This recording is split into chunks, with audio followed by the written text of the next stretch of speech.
Some breaking news coming in now. This is live pictures, and the camera is kind of on a swivel at the moment. But we've got quite a ruckus. Listen.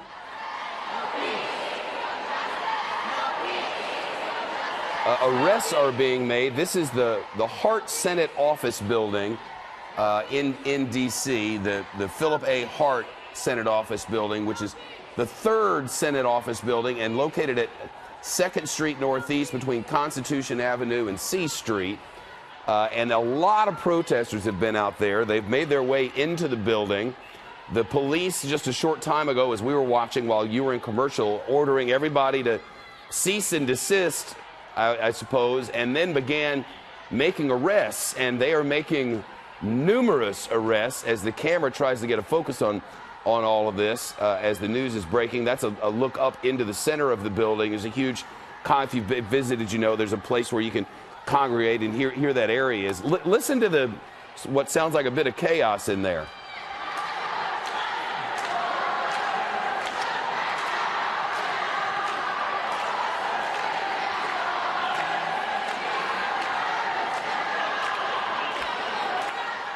There have been protests, of course, as expected and as organized, by the way, as far back as Monday, for when it became clear that this vote would go this way. And the protesters are out and about all over the district this afternoon, I'm told.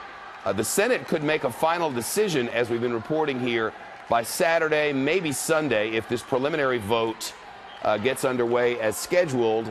The preliminary vote. Let's get to our Chad Pergram, who's live up there on Capitol Hill. Chad, what are we thinking here? Well, I've been told in just about the past 10 minutes here that they would expect this procedural vote to come sometime in the late morning tomorrow, but before lunch. Now, what happens when you invoke cloture or you vote to cut off a filibuster in debate? It takes 51 votes. It then initiates a 30-hour clock. So let's say, hypothetically, they vote at 11 o'clock in the morning. It takes about 30 minutes to have that roll call vote. So they close the vote at 11:30 and then count 30 hours past that. That would get you to about 5:30, maybe 6 o'clock Saturday night, if the Democrats, the opponents of the nomination, burn all 30 hours. Now, you can make the sun rise in the West if you get unanimous consent. They can move this up. They can move this back if all 100 senators agree. And what is the unknown is whether or not the Democrats will use all of their time once that is put into motion sometime tomorrow, Shep.